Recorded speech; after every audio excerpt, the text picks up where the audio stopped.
Hey everyone, this is Pete, and welcome back to Atari ST A to Z, a series of short playthroughs of Atari ST games, some which I grew up with and some which are new to me.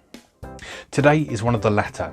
Today is Yogi's Great Escape, which I'll be perfectly honest is not a really very good game or a particularly historically significant game, but pickings are pretty slim for games that begin with Y on the Atari ST, so here we are. This is one of several games that Hi-Tec released that was based on the Hanna-Barbera license. They released, I think, 3 Yogi Bear games altogether across 16-bit and 8-bit platforms. There's a Hong Kong Phooey game and something else as well that I forget. So they had the license for a few Hanna-Barbera properties, but they tended to do mostly the same thing with them. They made a sort of cartoony platformer out of them. And yeah, this game is absolutely no exception to that. So this was developed by a group of people called PAL Developments, made up of people called Gary Antcliffe, was the main programmer, and the graphics by Michael Sanderson and Richard Morton, and digital music was done by Howie Davies. I couldn't find a ton of information about any other stuff that these people had done. The programmers and graphic designers had worked on a couple of other things for Hi-Tec Developments and PAL Developments. And Howie Davies had done music for a few other games, but nothing of particular note. So it looks like they sort of did a few of these games and then sort of quietly disappeared off the scene, which is a bit of a shame because although the game itself isn't brilliant, there's some nice graphics, the digital sound's pretty cool. It's a competent enough game, it's just not very good. So anyway, the story of this game concerns Jellystone Park is closing. And all the animals are being taken to the zoo. Yogi Bear decides that he doesn't want to go and live in the zoo because he's an independent, smart bear. And so it's up to you to help him escape from Jellystone Park and make his way across 6 levels of platforming to New York City for some reason. I don't know. Game logic. Anyway, so that's the gist of things. Let's go play Yogi's Great Escape. Okay, here we are with Yogi's Great Escape. Published under license by Hi-Tec Software and developed by PAL Developments. Yeah, like I say, this is not an amazing game or anything, but there's not a lot of Y games to choose from on the Atari ST. I mean, Yolanda was already scraping the barrel a bit. But here we are. Let's have a look.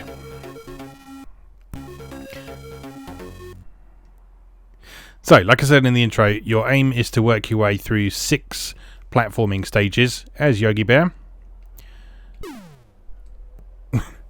Good start, huh? So, your controls are pretty simple. You can move left, you can move right, you can't duck, you can jump by pressing the fire button. And it's a jump that sort of takes a bit of getting used to. So, sort of like you tap it, you do a tiny jump like that, hold it down a bit longer and you do a larger jump. And you can control yourself in the air as well. Like that. So, and that's actually kind of essential to success in a lot of situations. So, it has a very distinctive feel that I'm not altogether sure I like. It's certainly very different from the console platformers you have both now and back then as well. But once you get a feel for it, you can sort of control it. And so your aim in each stage is just to make it to the end, basically. But along the way, you can get bonus points for finding various items. There are certain hidden items, like that one I just found just there. And throughout each stage, there are 6 optional items that you can pick up that gradually get assembled in that bottom left corner of the screen there. So in this case, we're assembling Yogi's car. And apparently the people who want to take him to the zoo are Iraqi terrorists. I don't know if that was like a last-minute change of storyline or something, but yeah, they don't look like any zookeeper I've ever seen. Alright, can we get up there? Not without hitting the snake. Game over. You're the smartest bear of the day. Spelled wrong. No, and you can't backspace either. So I'll be petit for today. Right, let's try again. As I say, I've been hard on this game up until this point, but I mean it's competent. I say, I hesitate to go so far as good because there's some really questionable design decisions here and there. Like these dropping platforms so early in the game is quite a difficult thing for people to get used to. And stuff like that gives the game kind of a very uneven feeling of difficulty. But there's a lot of very straightforward stuff going on, and then there's some really horrendously difficult stuff going on as well. So, I don't know. Let's see if we can... Oh, missed. Never mind. Alright, on to the moving platform, and up to here, avoiding the falling tree branches. One thing I will say in this game's favour is that it moves very smoothly.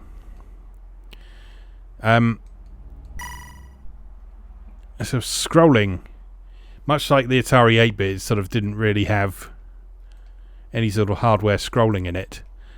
The Atari ST also struggled a bit with... Whoops. With throwing large chunks of graphics around the screen at a time as well. And so there are quite a few cases where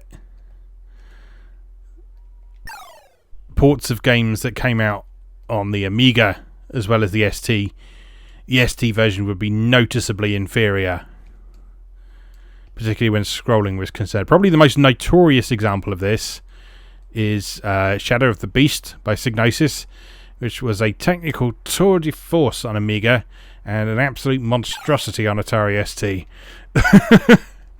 They tried, bless them. They really tried, but they did not do a good job. But that's okay, because Shadow of the Beast isn't a very good game anyway, so... I mean, it looks lovely. Don't get me wrong there. Whoops. It just doesn't play very well. But it was... Oh, hurry up. Oh, we've only got 30 seconds left. Yeah, and so it was a little bit disappointing when the ST version was... Oh, I made it. I completed the first level. I've done it! Time bonus and level bonus.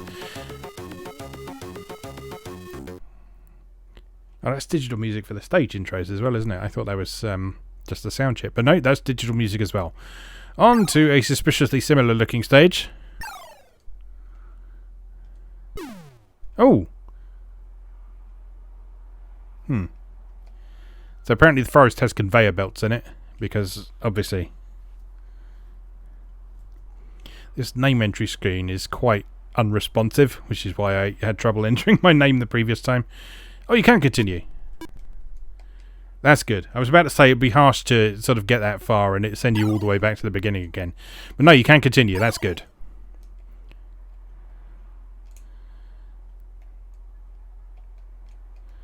Alright, need to avoid Saddam there.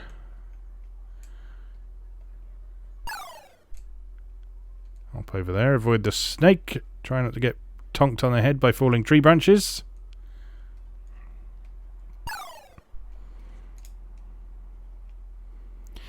Yeah, I mean... Yeah, I mean, obviously this isn't anywhere near standing up to sort of console efforts at the time.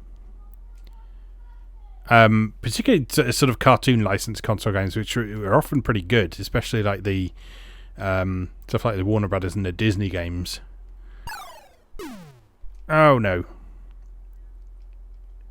But as I say, it's not horrendously bad or anything, it's just not brilliant. And once you get used to this rather floaty jumping, oops, and those controls and the game's propensity for instant death, and yeah, there's some fun to be had here.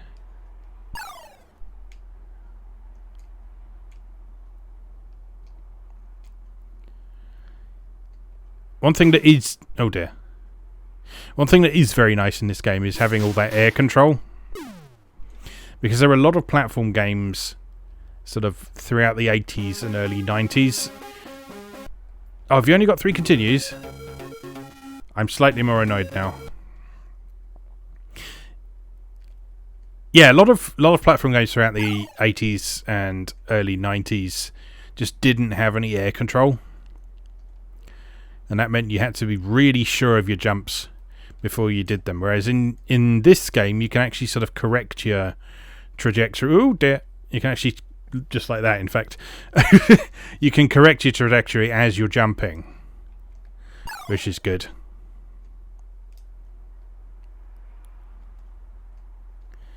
I like that. That's not even a good game, bad game divide thing. It's like you look at all-time classics like Castlevania from Konami on NES, and that had some of the heaviest, most weighty jumping of any platform game ever. But it's still quite rightly regarded as an all-time classic. It's just something you have to adjust to. I want to know how come Jellystone Park is apparently built over a bottomless crevasse.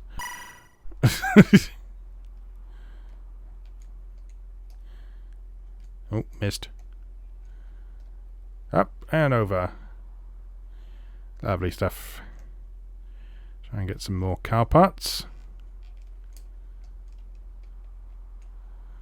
Little jump there, lovely. Jump for Saddam. Oh no!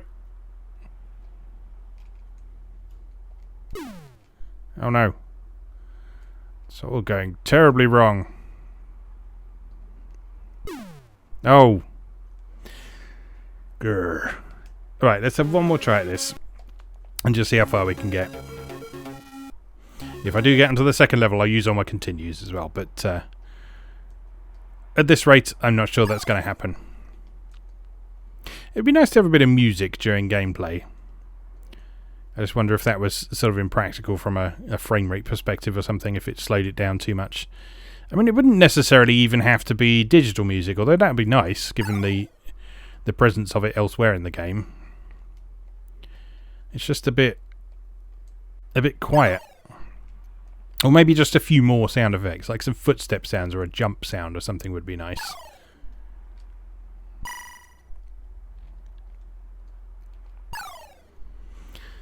But, well, it is what it is. Oh no. I can't get the car part now. Disappointing. Oh well. Never mind. Let's just try and clear the level.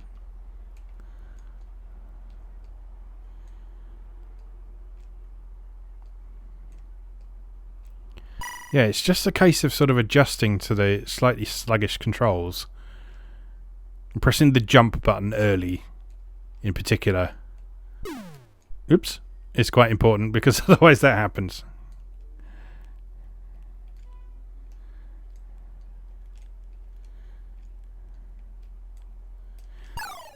Yeah, you have to sort of press it almost a little bit before you reach the edge of the platform.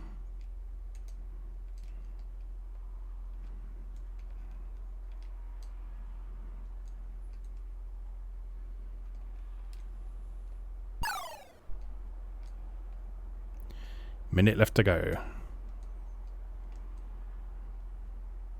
I could have probably made it across there, couldn't I? Oops! This is the other interesting thing about this game. If you die in a pit like that, it'll often put you in a better position than you were before you fell. So sometimes it almost feels like it's in your interests to die, just to put yourself in a better position.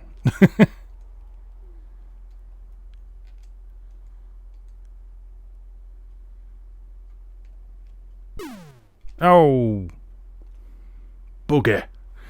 Anyway, I think that's probably enough of that for now. That was, what was it? Yogi's Great Escape from Hi-Tec and PAL Developments. So, as always, thank you very much for watching, and I'll see you again next time. Thanks for watching. If you enjoyed this video, please help out the channel by leaving a like or a comment and subscribing. New episodes of Atari A to Z are on Tuesdays and Atari ST A to Z on Thursdays. Check out atariatoz.wordpress.com for a full archive. Do please also check out my other projects moegamer.net, where I explore Japanese and Japanese-inspired games from yesterday and today, and videopackgames.wordpress.com, which aims to catalogue the small but well-formed library of the Philips G7000 VideoPack computer, also known as the Magnavox Odyssey 2. You can also support my work on Patreon or buy me a coffee. You can find links to do both down in the video description. Thanks again, and I'll see you next time.